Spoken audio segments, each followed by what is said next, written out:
Hello, everyone, and thank you for joining us today. I'm Jeff Alpaugh, Marsh's Growth and Industry Leader for the US and Canada, and we welcome you back to Marsh's continuing series on the COVID-19 pandemic and other critical risks for businesses today. We hope you're all safe and healthy, and we appreciate you being with us again today. It's been almost 5 months since the WHO first called COVID-19 a pandemic, and across many parts of the US, recovery and reopening has begun. But businesses, government, as well as public health officials have run into challenges in protecting both people and operations, including surging case numbers in many communities. During today's program, we'll talk about how the economy is doing and what will need to happen in order for us to see a speedy recovery. We'll also talk about broader health trends, how governments and businesses can build resilience, and what employers can continue to do to protect their people in reopening efforts as they proceed around the country. For our panel discussion today, I'm joined by Lawrence Wu. Lawrence is president of NERA Economic Consulting, part of Marsh & McLennan Companies. We have Dr. Lorna Friedman. Lorna is the global health leader for Mercer's multinational client group. We have Daniel Kaniewski, who's managing director of the public sector for Marsh & McLennan Advantage. And we have Michael Rouse, U.S. property practice leader for Marsh, and Dan Aronson, U.S. casualty practice leader for Marsh, as well as Kelly Thurig, who's a U.S. employment practice leader and wage and hour coverage leader for Marsh. And we have Cindy Smale, who is a senior vice president in Marsh Advisory's Workforce Strategy Consulting Solutions team. After we wrap up the session today, we'll focus on Q&A, and that Q&A will have Mike Rouse, our U.S. property practice leader, Dan Aronson, our U.S. casualty practice leader, Kelly Thurig, who is our employment practices leader, as I mentioned earlier, and Ali Pan. Ali is the senior vice president in Marsh Advisory's Emerging Risks Consulting team. So let's turn to slide 5, the next slide over. And I want to again encourage all of you to submit any questions you have during the course of this program using the Q&A button on the bottom of your screen. And if your question is not answered immediately, we'll promise to get back to you as soon as possible. So encourage you to reach out during the session to give us your questions during the session so we can be sure to answer those if we have time. And also, you're welcome to email your questions to questions@marsh.com. And we'll make sure to get you a replay of today's session. So want to make sure that we get that to you within 24 hours of this session as well. So keep an eye out. Everybody will get a copy of the replay, so you'll be able to get a chance to record the replay and listen to it. So let's start our program with a quick update on the pandemic. So as you can see on the screen, as of yesterday, 4.2 million COVID-19 cases have been reported in the US, according to the CDC. Almost 150,000 people have died from the disease in the US. Globally, 16 million cases have been reported according to the WHO, and more than 600,000 people have died of the disease. States and communities continue to reopen, but we're seeing wide variances in how case numbers are trending. The map you see on the screen shows where cases have been trending up in red and down in green over the last 2 weeks based on data from Johns Hopkins University. The darker the red or the greener the green in each one of the states shows the bigger trend.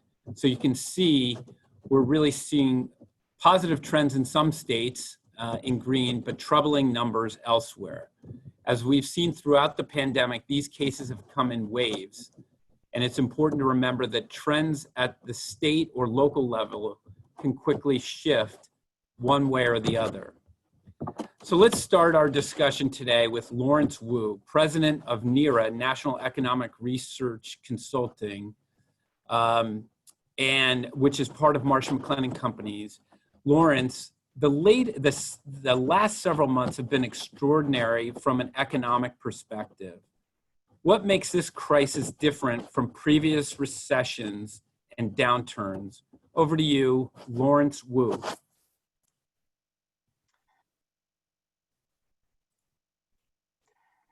Jeff, the pandemic has had at least three unprecedented effects on the economy.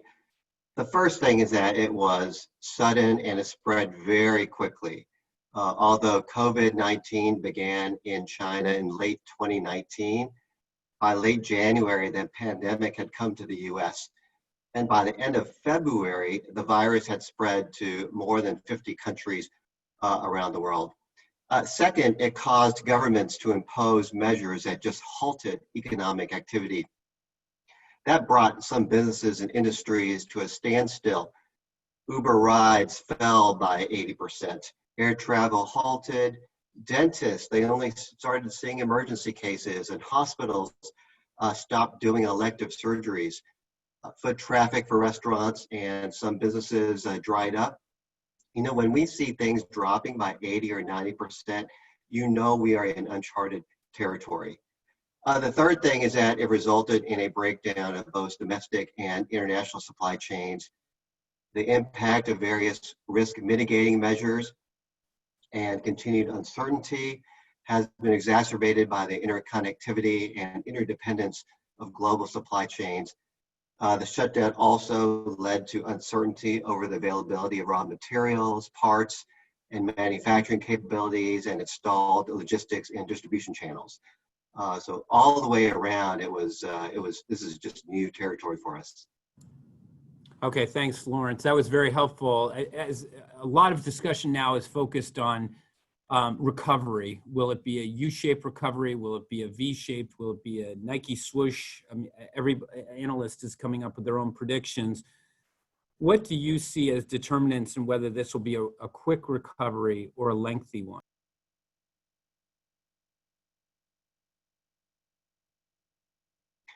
The issue here is that we have two crises in one, right? We have an economic crisis and we have a health crisis. To get on our way, we need to solve both problems. The things that will determine whether we have a faster recovery are the following. First, we need to manage the COVID-19 health threat. That's the first thing. Until we get the virus under control, the shutdowns are going to continue. Businesses aren't going to reopen. People aren't going to go back to their offices. Consumer spending won't return. And the longer the shutdowns continue, the fewer the number of businesses that are going to survive. And that'll make it harder for business to start up again if they've had to shut down. The second thing is that the pace of the recovery will depend on the nature and degree of uncertainty in the marketplace, especially as it relates to whether the virus is actually under control. And here's where the potential for a follow-on or a second wave of COVID-19 cases adds to the uncertainty of when the pandemic will end. And there's no certainty on the timing of a vaccine being developed. And of course, there's the fear of other pandemics to come. While businesses with access to liquidity can often make the decision to keep their critical investments going and managing the uncertainty, small businesses are the ones that are in trouble. They're the ones that are faced with a big gamble here. Should they keep going or should they shut down? And the more we force closures and layoffs, the longer it's going to take businesses to restart.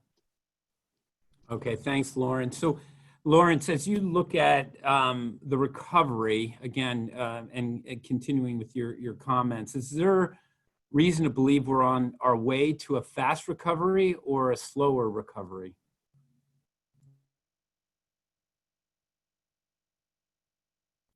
Well, I have good news and bad news. There are positive developments for sure. If you think about gas usage as a proxy for us getting out, gas usage for cars and trucks, it's over 80% recovered. A third of the jobs that were lost during the initial months of the pandemic have returned. That's good news. U.S. stocks have made up most of the pandemic losses. The S&P 500 has recovered 80% of the drop, and home sales have come back. Of course, that's helped by low mortgage rates. But on the other hand, there are some not so favorable facts. Job losses continue. Initial claims for unemployment insurance remain steady at around 1.3 million claims per week, so it hasn't fallen below that. The number of travelers at TSA checkpoints are still down significantly. And of course, we haven't contained the virus, at least in the US. Okay, thanks, Lawrence. Very, very helpful. And I know you're going to join us for a Q&A session in a little bit, but thanks for setting the stage from an economic analysis standpoint. Very, very helpful.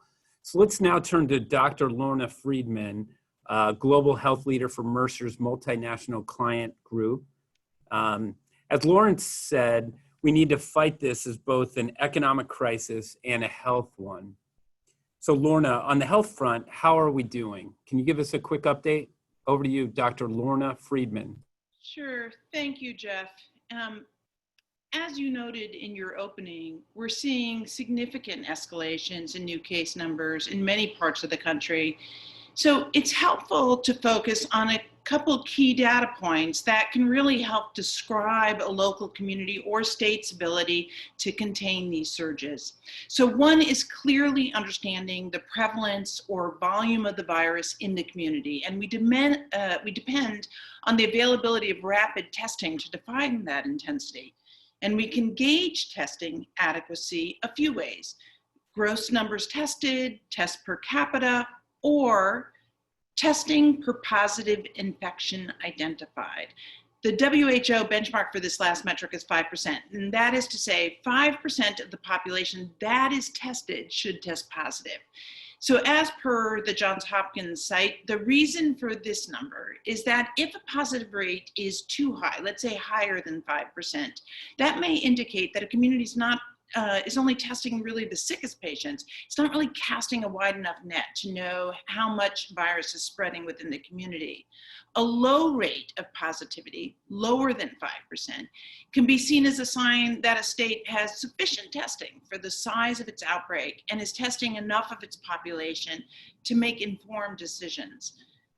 The country as a whole is doing much better in many of these metrics. According to, the Hopkins site, the US leads the world in testing per capita, but there still is wide variation in this metric of percent positive, with states like Florida at 19%, Arizona at 22%, Mississippi at 24%, and then a handful of others under that 5% benchmark.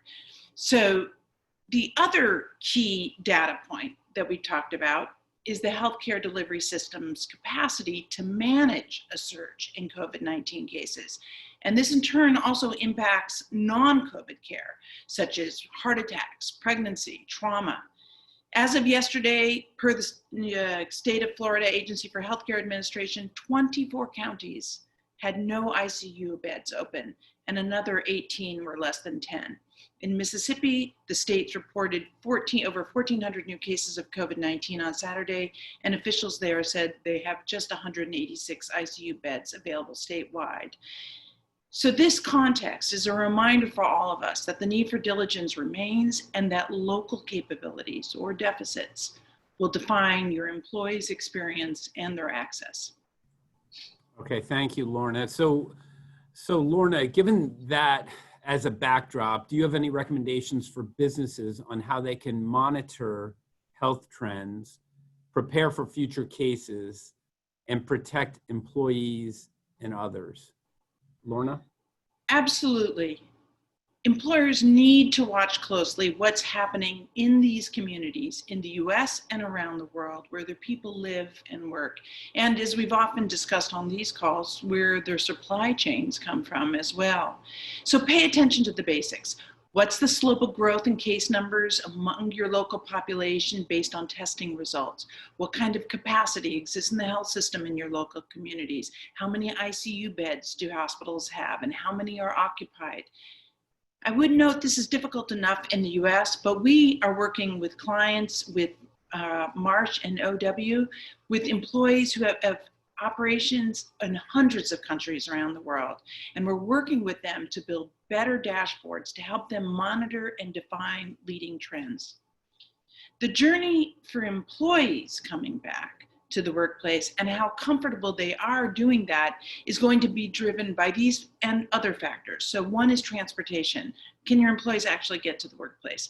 Another is family, certainly, and certainly with respect to children. Are they returning to school? Are they going to be exposed to virus in the schools? Will the schools open only to close again? And then the third is seasonal flu, which is going to be more of a worry in North America in the fall. But we can see much more strain on the healthcare capacity, making this a more difficult time for both employees, employers, and the delivery system. So with that, a couple things that employers should focus on. Ventilation in their sites, given the growing recognition that the disease can be spread through smaller microns in the air, it's important to make sure that you have proper filtration in the workplace. Supporting working parents. Parents right now need to juggle a lot of things. Many employers are already being flexible, but they need to be even more flexible and creative as this crisis continues. And lastly, vaccination, right? It's really important your employees facilitate any kind of flu vaccination in the fall and start preparing for that. And then on that note, it's also important to start thinking ahead when a COVID-19 vaccine may be available. How are you going to communicate that to employees? How are you going to make sure that they have access to it, et cetera? Okay, thank you, Lorna. Very, very helpful. Thanks for sharing your insights. So now let's bring in Daniel Kaniewski. As I mentioned earlier, Daniel is a managing director and leader of the public sector team within Marsh & McLennan Advantage.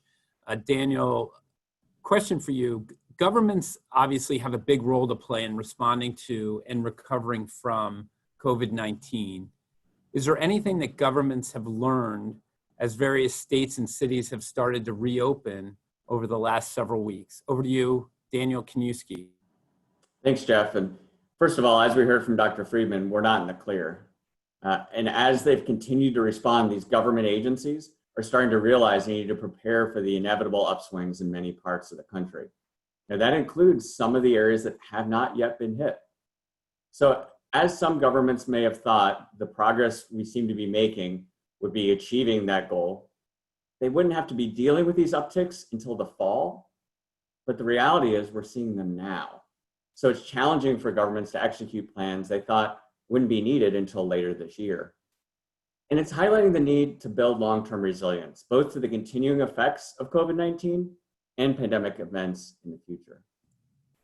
Okay, so Daniel, you mentioned resilience, which is very important, sort of not only for current COVID-19 that we're challenged with, but also for the future. How can government authorities build that resilience? What are some of your thoughts, Daniel?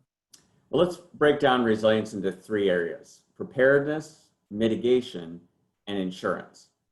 And before we do that, we have to take a step back and realize it's not just government, it's the government and the private sector.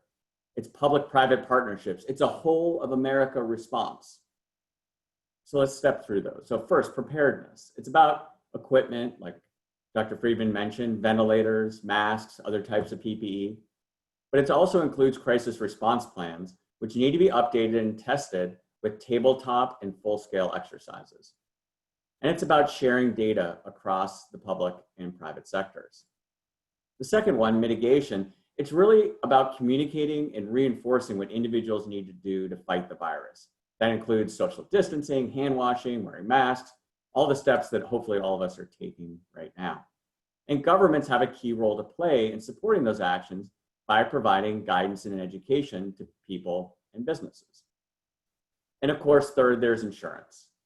Now, I hope all of us are well aware of how to buy insurance, and we buy insurance for those traditional risks that we face. But there's other forms of coverage like parametric solutions that offer protection as well. And public entities, the ones I'm most familiar with, they've often relied on FEMA funds or ad hoc funding measures to mitigate financial losses. But what we really need in the context of COVID-19 is insurance for pandemics. And as we look forward about what we can do in the future to better financially protect all of us, our friends, our family, our businesses, and governments, we realize that we need to be innovative. And that's exactly what Marsh & McLennan has done with a proposal for a public-private partnership, with the insurance industry sharing risk with the federal government. And we see there's a benefit in this partnership, a better understanding of pandemic risk to inform preparedness and mitigation efforts. In other words, we're building something greater than the sum of its parts, preparedness and mitigation and insurance. Specifically, it would call for a federal backstop that would facilitate the creation of a viable insurance market that can offer affordable coverages for businesses, public entities, and nonprofits. And honestly, it provides a crucial peace of mind to businesses. With the right incentives, US businesses and society as a whole can become more resilient to pandemic risks. Thank you, Daniel. Just following up on this, as we outline in our recent report about why a government-backed pandemic risk solution is needed, it's not just the government that needs to step in, but the private sector must step in as well. So what else can businesses do to build resiliency long-term? Well, there's three areas the private sector should really focus right now. First is people. Protecting people is always the top priority. And you need to have the right infrastructure to protect the health of your employees and your customers. And you also need to be able to limit disruptions to your employees' lives if we need to return to a lockdown in the future. So among other things, risk professionals and those of us from the corporate world can focus on our proactive screening at the local level, locating employees and contract tracing, digital health and telemedicine, and employee engagement and mental health. A second area we should focus too is decision-making. Now, pandemics are unique events, and they require that boards and senior leaders, risk professionals like all of us, that we approach how we view, measure, and act on risk in a different way.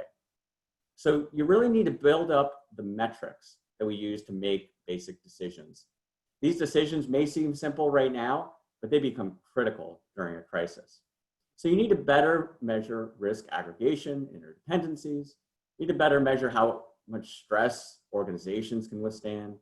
You need to build intelligence layers that can provide early warnings amid pandemics.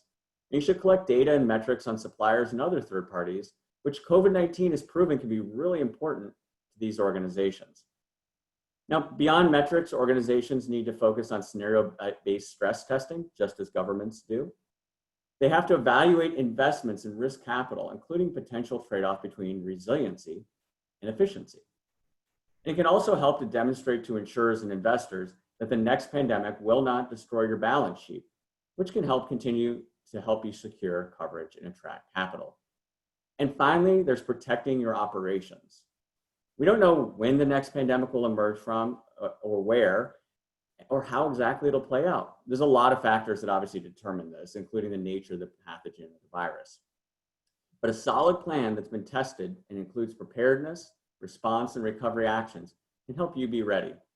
These plans need to anticipate the questions you're going to get from leadership, employees, and others, and they need to be specific. What actions can be taken under what circumstances?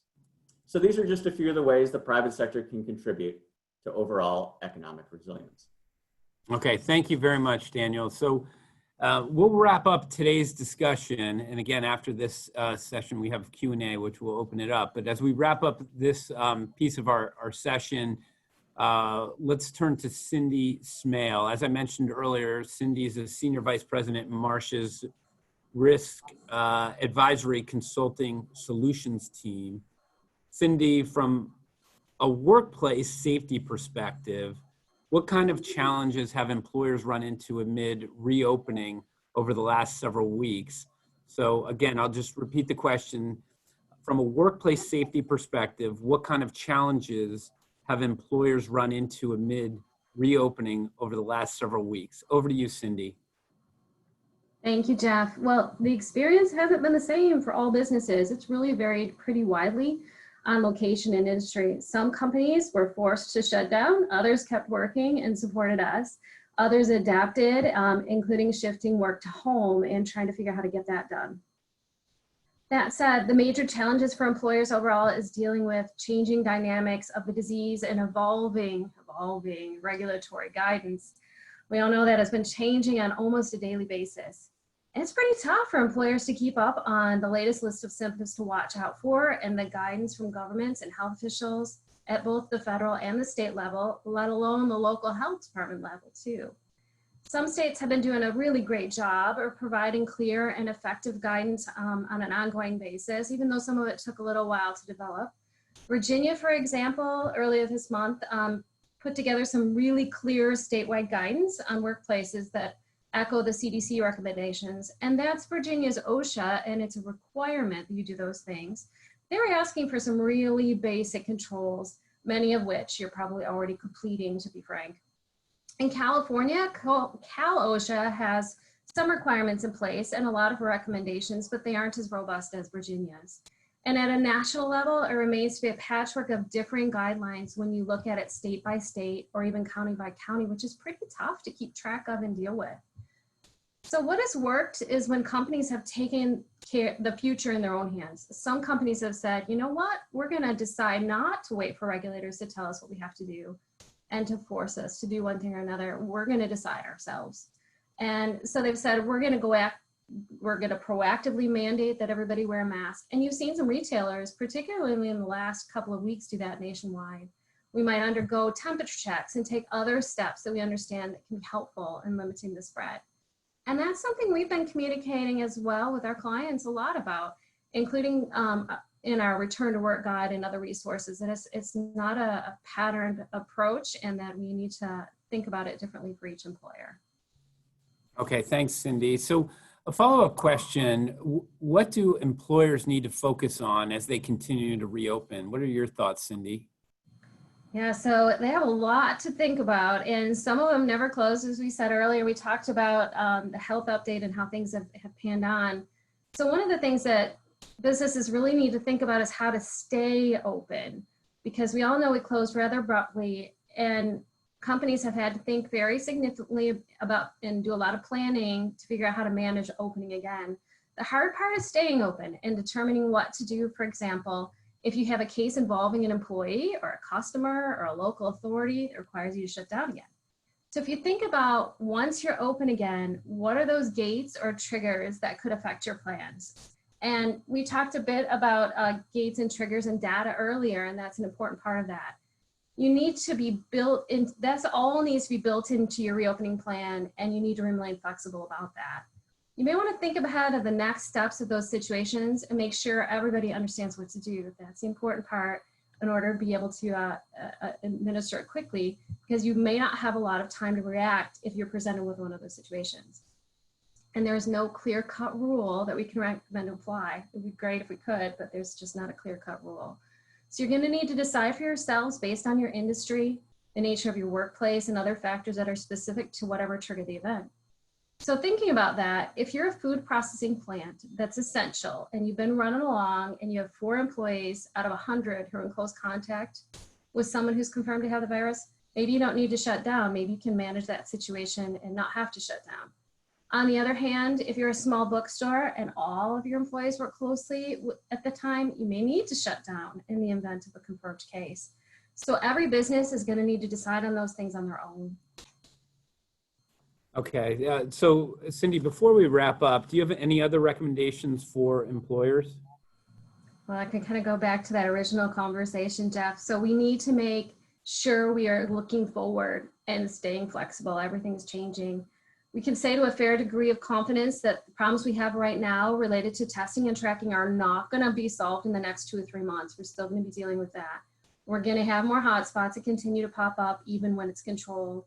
That's not going to end soon, and so you have to be ready. So think about the worst case scenarios and ask yourself what you're going to do to protect employees and those you serve too, and how you're going to respond in those situations. That's my best advice. Okay, thanks so much, Cindy. So now that's the end of the main part of our session. Now we're going to move to Q&A. So let's turn to some of the questions that we've received from the audience. And as a reminder, in addition to our 4 panelists, we're also joined by Mike Rouse, who leads our U.S. property practice, Dan Aronson, who leads our U.S. casualty practice, Kelly Thurig, and her, she's on the screen there, and is the U.S. leader for employment practices as well as wage and hour coverage. as well as Ali Pan from our risk advisory consulting practice. So again, so if you want to ask a question, please click on the Q&A button at the bottom of your screen. And you can also email your questions to us at questions@marsh.com, and we'll make sure to either address those during this session or get back to you after the session if we don't have time to address that question during this session. So, and also want to send a reminder that we're going to be sending out a replay of this session within 24 hours. So if your questions regarding the replay, we're definitely going to get that out within 24 hours. So, okay. So the first question, as I look at it, is best addressed to Dr. Lorna Friedman. So this is coming your way, Lorna. How close are we to having a COVID-19 vaccine that can be widely distributed? Over to you, Dr. Lorna Friedman. Thank you, Jeff. You know, the first study of the safety and efficacy of a coronavirus vaccine in the United States began this Monday morning. Evidently, there's a volunteer in Savannah, Georgia, who received the first shot. The aim is to enroll 30,000 volunteers. And there are 5 other vaccines that are in this phase 3 trial. And phase 3 studies are really essential to determine whether a vaccine is efficacious. Does it really work? And the NIH, who is sponsoring the one that started on Monday, is estimating results for their trial sometime in November. But there are lots of variables to clarify after efficacy and safety, such as production, prioritizing populations. Do health workers go first? Nursing homes, college dorms? And of course, payment. So I think it is sage to begin to start asking those questions and formulating strategies for your organization. But it's probably still too early to mark a date on the calendar. Back to you, Jeff. Okay, great. Thanks, Lorna. Very helpful. We're getting several questions regarding insurance coverage, and just want to remind everybody in the Q&A session that some of the responses will be providing higher level guidance on potential insurance issues, claims, et cetera. But it's important to note that the insurance coverage and claims considerations for each of your organizations will be unique and based on policy wording and specific factual circumstances that may change or evolve over time. So it's important to stay in contact with your Marsh representative and work together to address any potential claims your organization may have. So I just wanted to mention that because some of the questions are unique to certain companies and specific coverage issues, and we will probably address some of those, but more high level as we go through Q&A. But keep your questions coming. So Ali Pan, I'm thinking this question is coming to you, and then Lawrence Wu, if you can jump in, as well as Cindy Smale. So the question is as follows: what kind of long-term changes to business models will we see coming out of this pandemic? And as a follow-up to this question, what about changes to the way we work? So the first part of the question is, what kind of long-term changes to business models will we see coming out of the pandemic? And what about changes to the way we work? And Ali, if you can lead us, and then Lawrence jump in, as well as Cindy. Over to you, Ali Pan. Thanks, Jeff. So I think I'm going to answer that question with what I think we all would love to see companies and businesses do moving forward coming out of the pandemic, and that's actually implementing all of the really great discrete steps that Dan actually outlined earlier, right? It's measuring your risk aggregation and your dependencies. It's identifying all of the scenarios that stress your systems. It's you know, kind of developing all the intelligence layers that help you understand when the warning systems are coming up. Cindy did a great, you know, really kind of walked you through how that plays out for some specific examples as well. So, but I can also hear, I mean, I looked over the attendee list, and, you know, the attendees, you're all coming from extremely high-powered, extremely complex, and really sophisticated enterprises. So I can hear you all thinking, we already do these things, right? And yet here we all are, and we struggle to some extent. And I think the challenge ultimately is what Dan outlined, that resiliency framework.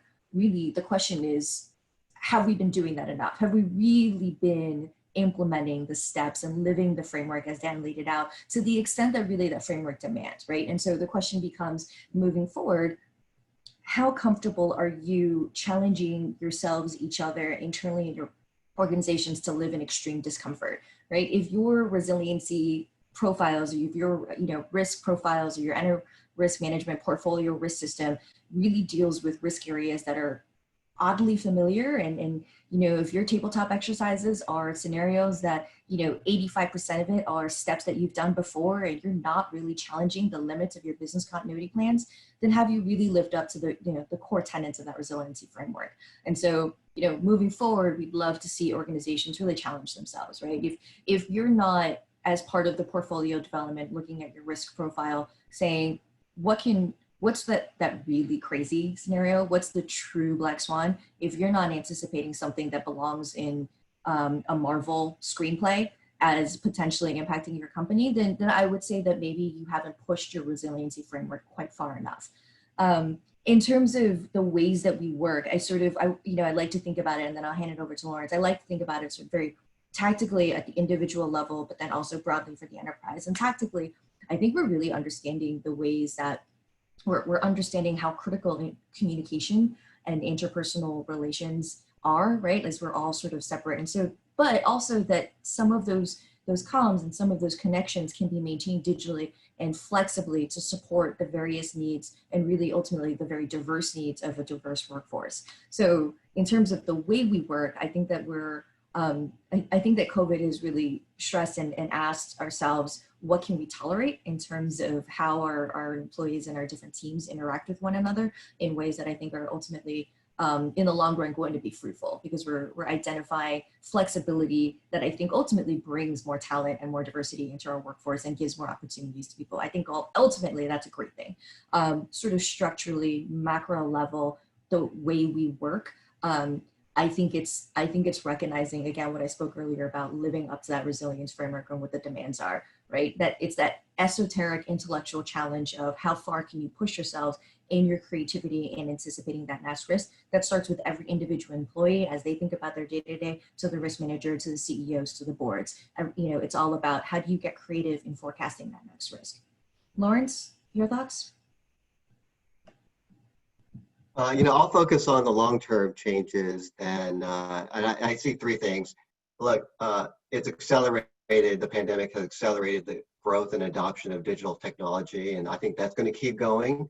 Look, we've always been able to shop online, we just did more of it. I think the second thing is that the pandemic caused many businesses to change the way they do business. Look, doctors are doing patient consults by video. If you think about getting healthcare to rural areas, video consults are the way to go. I think that's a huge breakthrough. And, I think many businesses are going to think closely about their real estate. And it's not just about real estate costs. It's really about who came up with this idea of going to the office 5 days a week, being there 8 hours a day, 9 hours a day, or longer. That was something that we started in the Industrial Revolution 200 years ago. But the world has changed. We have new technology. Is that really the efficient way to work? I think a lot of people are going to be rethinking. A lot of companies are going to be rethinking that.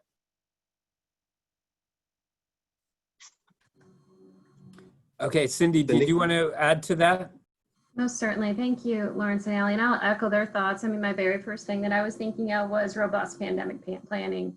We do a lot of planning around hurricanes and natural disasters, but maybe don't dig in as much as we should have or could have on pandemics. So I think that's something, certainly an obvious thing.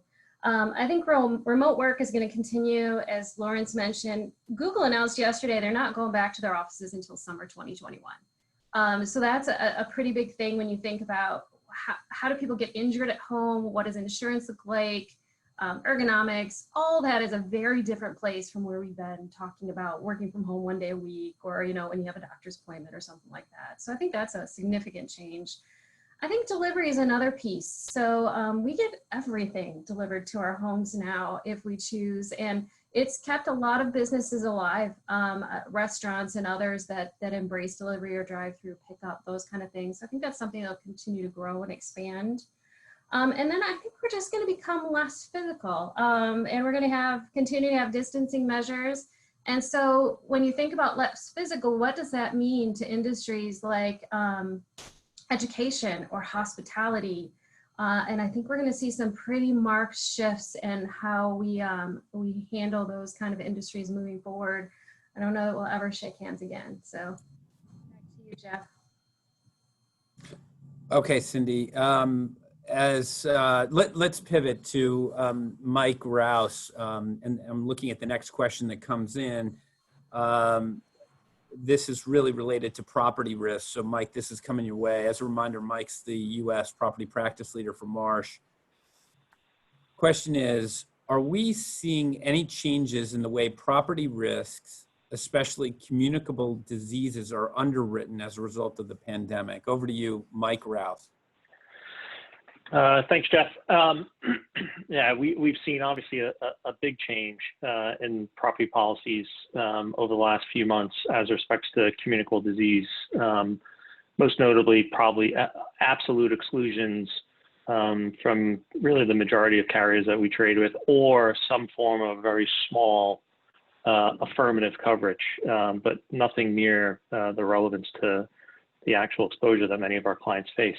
So the market's definitely limited as respects to communicable disease, and we're continuing to work and look at individual bespoke solutions as respects to communicable disease and the exposures for our client base. I'd say other things that have kind of bubbled up since since April from a policy language standpoint, non-physical damage, BI cover, sort of a coverage that entered into property policies over the soft market cycle that we were in. Definitely a big focus from the market to limit some of that coverage. Also, as respects to manuscripted forms. So on our larger clients where we're placing a bespoke manuscript policy, we've seen some carriers push back with a reluctance to write on manuscript forms simply because of the concern that there could be some coverages there that are a bit broader than the forms that they're used to being their own company forms. So definitely a restriction around coverage specifically. Obviously, as we're in this current market environment, it's a lot of headwinds for clients from a buyer standpoint. And so, as I think we get a little bit further away from the events, assuming if we go through a little bit of a quiet hurricane season and the market begins to change and transition, I think we'll see some of these covers come back into the policy, maybe not to the same extent, but certainly a bit better coverage. I think broader coverage will be available in the marketplace in months to come versus where we are today. Okay, thank you very much, Mike. This next question coming in is really casualty related. So Dan Aronson, this is coming your way. As a reminder, Dan is our U.S. casualty practice leader. The question is as follows. Several states have introduced new laws or regulations that establish a presumption of compensability in workers' compensation. What does this mean for us and our employees? Thanks, Jeff. Yes, many states have passed presumption of compensability laws and regulations, but the impact is really going to depend on circumstances. So I'm going to break this up into short term and kind of longer term because there's things we still don't know. But, many insureds will have an incremental number of employees who have a compensable claim due to COVID-19. But this may only be impactful for a smaller number of clients or maybe a smaller number of industries out there for multiple reasons. In short, there's some things that are going to offset the concern of some of these regulations. So one is going to be the overall work comp claim count may still stay flat because while communicable disease claims are up, you're going to have most insureds seeing a significant downtick in their core work comp claims. Second would be duration of the compensability laws. There's a finite period of time from, I think, most, if not all of these laws for these incremental claims to be recognized. And another piece of it is going to be the jurisdiction. The laws really are different in each scenario, and some of them are really applying to more minute scenarios. So Kentucky, as an example, I know addresses the wage replacement benefits only for the quarantine period and does not address employees who become sick with COVID-19. In Michigan, the presumptions only provide for certain job classifications, so employees who get sick that are in those job classifications. And then the fourth part is really just the size of the claims. And I actually just received a risk and insurance article that will support this point. But from what we're seeing in the analysis we're doing, a lot of these claims are rather small so far that are coming in. There are some large COVID claims and work comp, but many are below $10,000. And in the article, I think it says below 35 or 7,500.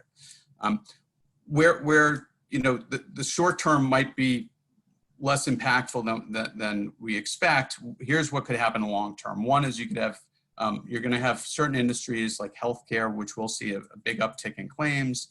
And then two, we don't really know the long-term effects of COVID-19. So you could have long-term issues with employees, whether they really presented with significant symptoms or not, having long-term cardiovascular issues, lung issues, heart issues, kidney or other organ issues, soft tissue issues.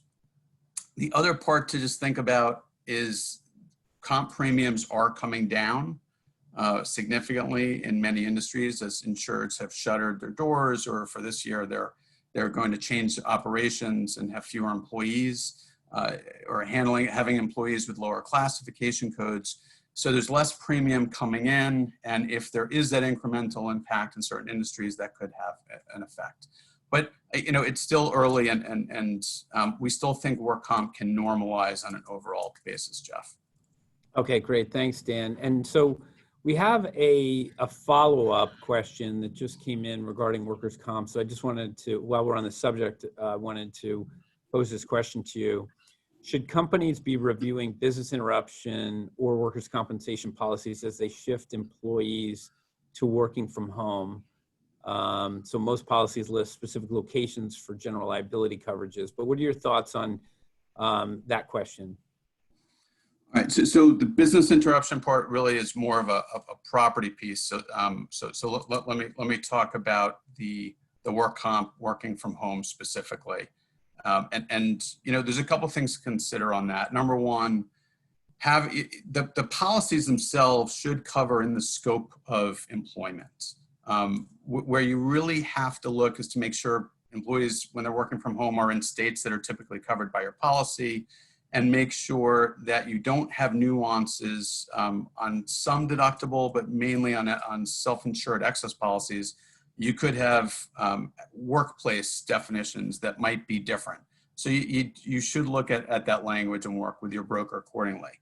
The other part is to really identify, work with the TPA and your broker claims partner to figure out how you onboard these claims, how people are going to raise their hand and say, I'm injured, and how you're going to determine that it's compensable, that it's not going into healthcare, right? Or that maybe it should be a healthcare claim versus a work comp claim. Most people don't have integrated disability today. So really ensuring that these claims should be compensable. What kind of intake procedures do you have? How should people report those claims? And then I would be remiss if I didn't throw out, it's not necessarily just a coverage thing, but loss control. People working from home, I know I have neck issues and back issues because I don't have the most ergonomic workstation from home, making sure that we don't exacerbate claims because we're not really focused on how people are working from home and the ergonomics for working from home. But just in general, I would say look at the policy, but for the most part, people will have coverage determining which bucket it should fall into, healthcare, work comp, and making sure that employees are safe from a loss control standpoint. Okay, great. Thanks, Dan. So this next question is regarding employment practices. So this is coming your way, Kelly Therig. Have you seen any EPL, so employment practices liability, or wage and hour claims materialized yet? And what kind of claims should employers expect over the next several months? So we've received a number of different questions on employment practices claims. Your thoughts. Over to you, Kelly Thurig. Thanks, Jeff. In short, yes, we've seen both EPL and wage and hour claims. I would say the mix of the type of claims notification has started to shift a bit in the early days. We'll say, you know, March and maybe even into April. We were noticing on behalf of our clients a lot of notices of circumstance, right? These policies allow you the option to essentially plant a future claim in a policy period because there is some situation brewing, but we don't yet have the EEOC charge or the lawsuit in hand to submit to the carrier. I would say those days are quickly passing us by, and we're seeing actual litigation and EEOC and state agency charge activity directly tied to COVID-19. We at Marsh, we track through our claims reporting database with a tag, any claim, any line of coverage, not just EPL and wage and hour, all of our financial and professional lines, property, casualty, if there isn't a COVID-19 component, so we can tell at a glance what the volume looks like.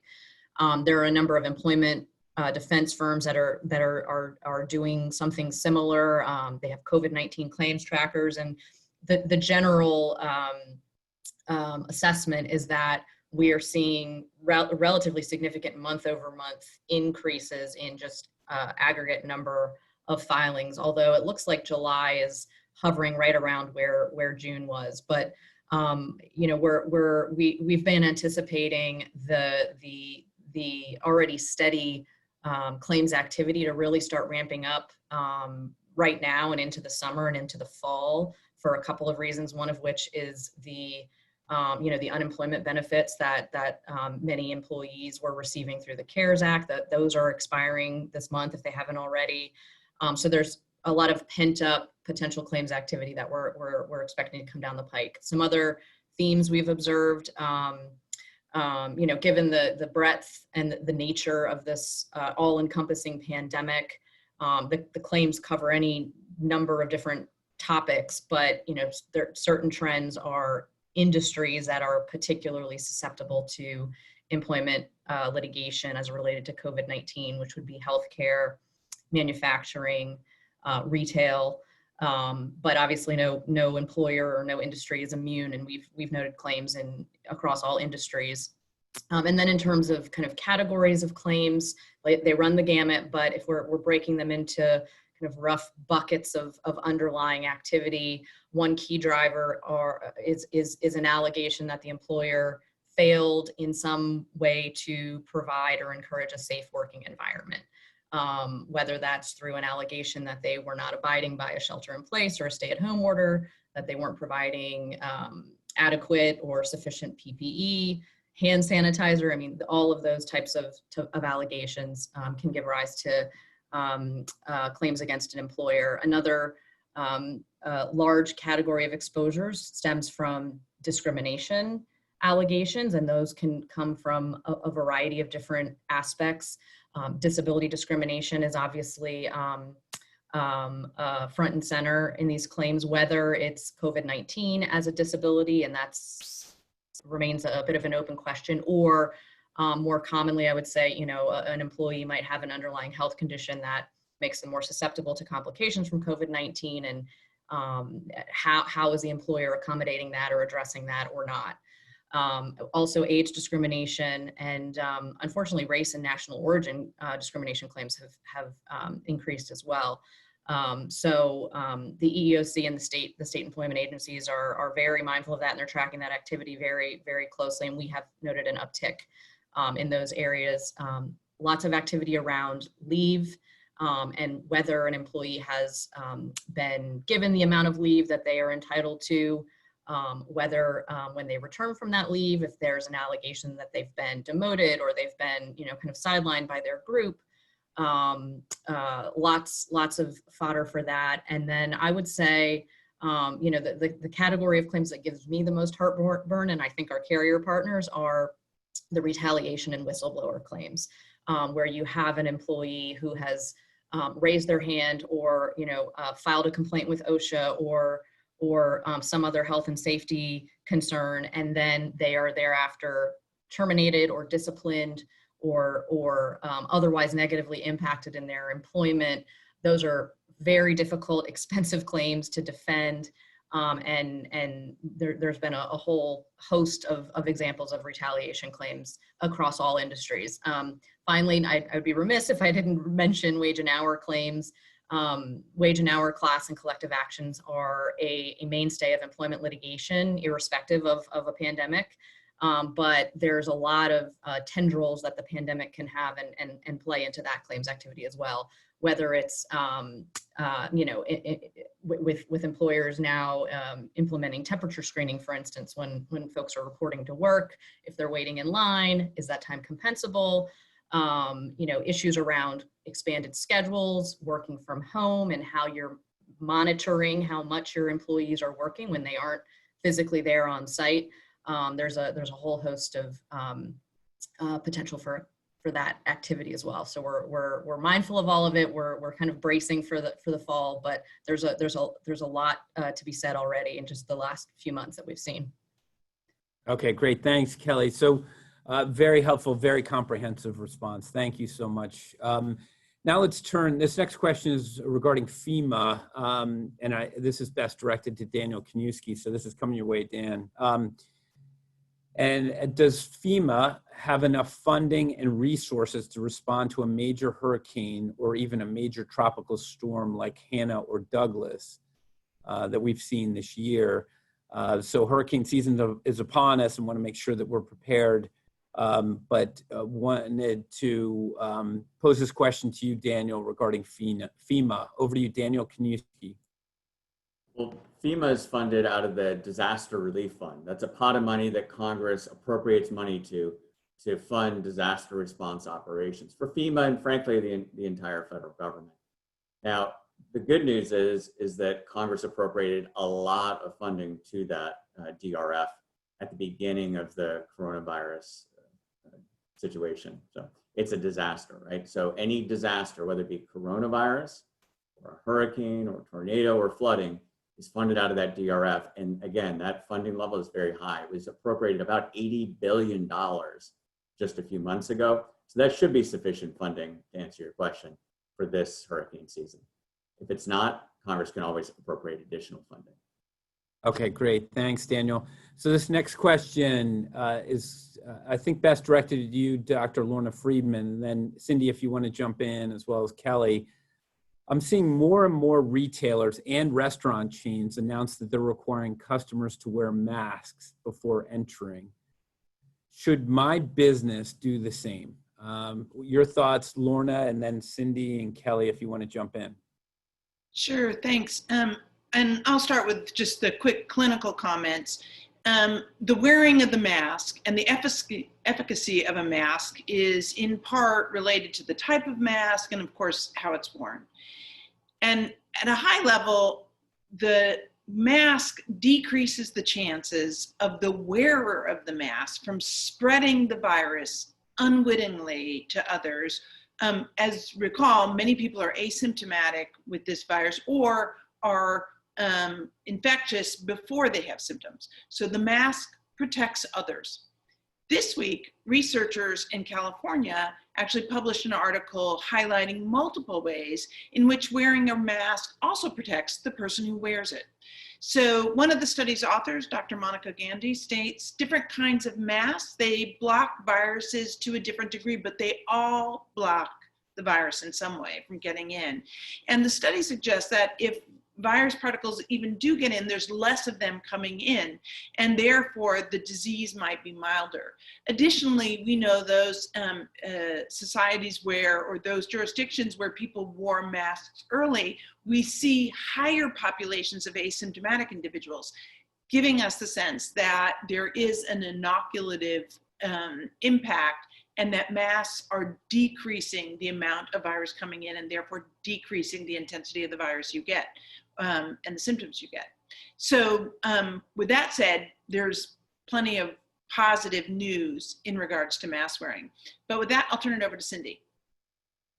Thank you for that. So we work and talk to a lot of restaurants and retailers all the time, and they're, the big ones are thinking about or already have required masks for their employees, certainly, and many of them have said, we can't service you without a mask if you're a customer as well. I just really want to have people think about it. very thoroughly. So as you're thinking about having people wear masks that are your customers coming in, you should also be having thoughts on how you're going to make sure your employees know how to deal with people who maybe don't want to wear the mask or don't have the mask when they show up. Are you providing masks? Have a script for them to think about, and then also think about how you're going to who's going to address those people who have very strong feelings about not wearing a mask, and how will that be done? And really thinking about de-escalation procedures so that things don't become violent, because we have seen violence across the nation when people have been asked to wear masks, and nobody wants to put their employees or other customers in that area of risk. So it's not just saying, yep, we're going to do it, we're going to require masks, but what is all the infrastructure that needs to be built around that for your people to keep them safe too? The only other thing I'd add to Dr. Friedman and Cindy's comments, and this is a bit more through the lens of the employer, is, well, first of all, numerous states and local jurisdictions have encouraged and in some instances are mandating that citizens wear face coverings when they're out in public. And in some cases, employers are obligated to provide their employees with masks or some form of face covering. So first and foremost, as with all things employment law, it is highly localized, and you need to be aware of whatever the requirements or the regulations are in your particular jurisdictions where you're operating.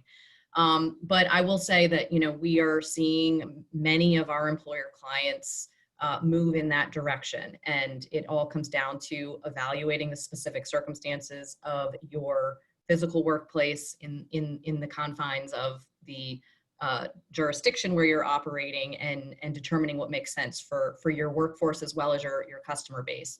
To the extent you're going to be introduced.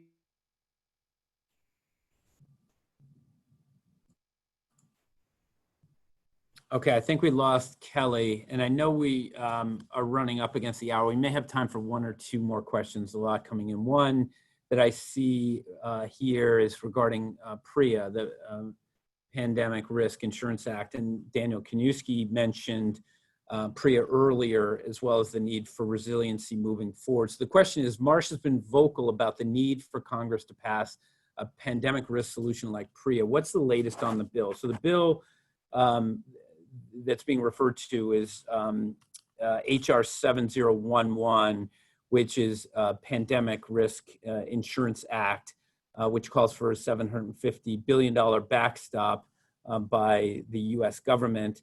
And it's a risk share with the insurance industry, very similar to the Terrorism Risk Insurance Act. So it's a 95% backstop by the federal government, 5% by the insurance industry. So update is the bill is got a lot of support with various different industry groups, as well as Carolyn Maloney, who's leading the charge.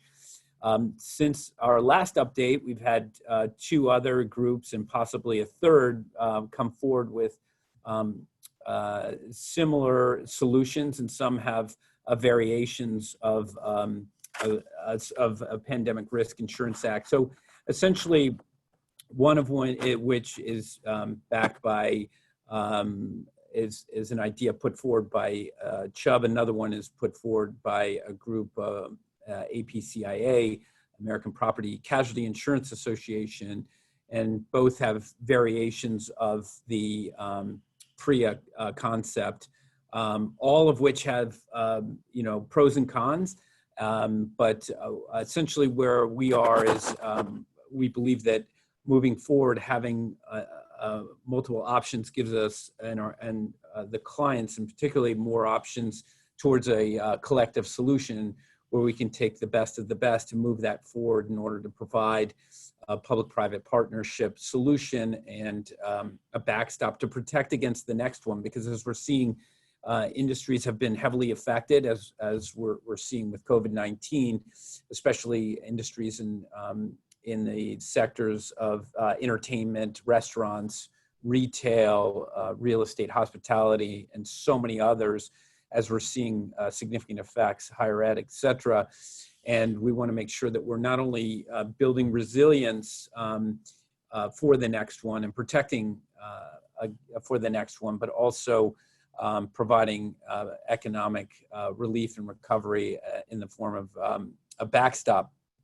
So as we move forward, resiliency is incredibly important, as Daniel mentioned before, as well as the insurance and reinsurance solution to protect against the next one. So I think that Marsh has been very vocal on behalf of our clients and many different client groups that have put forward support for a solution, and that we believe that a proactive, agile response to the next pandemic will be an insurance and risk management partnership that will facilitate and align the needs of insurance buyers as well as the insurers to avoid losses, while incentivizing pandemic risk preparedness as well as mitigation, which is important. So we believe that these proposals that have been put forward, and we'll probably see some others put forward in the coming weeks, will help to provide us with multiple options, which we can combine the best of the best to ultimately build a solution to help for economic recovery for this one, as well as build resiliency and protect against the next one, as many industries within the industries that I had mentioned are having some difficulty getting loans as well as access to equity capital, which is important to help for recovery. So we've been leading that charge in support of our clients, and more updates to come, but making some really good progress, which I'm excited about, as well as colleagues from Marsh, as well as Guy Carpenter, Oliver Wyman, and Neera. So more updates to come on that. One final question that we have that just come in, and this question I think is best directed to Lawrence Wu, and this will be the last one for our session today. It's so this is coming your way, Lawrence. It's become clear that some companies have been able to handle the pandemic, their financial impacts, and others some will be better positioned to weather additional effects going forward. So in effect, there'll be winners and losers, and when all is said and done, what's going to separate the winners and losers, in your opinion? Lawrence Wu, your thoughts? That's a great question, Jeff. Yeah, the obvious answers are companies that succeed will have to be flexible, they have to adapt to changing markets, and they have to be able to resolve their supply chain issues. But if I step back a bit, I guess I think about it this way. Companies cannot improve if they don't know what's wrong. Companies can't fix things if they don't know what's broken. I think the pandemic revealed to all companies where they were strong and where they were weak. No cash flow, too much debt, you've got a broken supply chain. So I think the good news is the pandemic helped companies everywhere see more clearly where they are vulnerable and where they are at risk. But that's great, because if you can determine what you can improve on, then I think you will succeed, because this pandemic really highlighted your strengths, and then I think it highlighted your weaknesses. Okay, great. Thanks, Lawrence.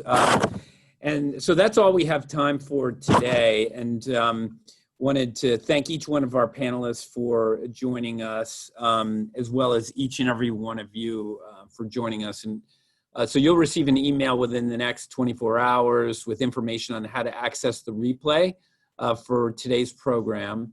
And for more information and insights to aid in your response to the pandemic, please visit our dedicated COVID-19 microsite at coronavirus.marsh.com. There you can download a copy of our report on why a public-private partnership to develop a pandemic risk solution is essential, especially now, and our guide for employers on reopening the workplace, which I think is very helpful, and we're getting some excellent feedback on those pieces. And you can also read our guide for employers on how they can safely return their employees to the workplace. You can stay current on our thought leadership offerings and other Marsh news by following us at Marsh Global. So it's quote unquote Marsh Global on Twitter. And if you have any questions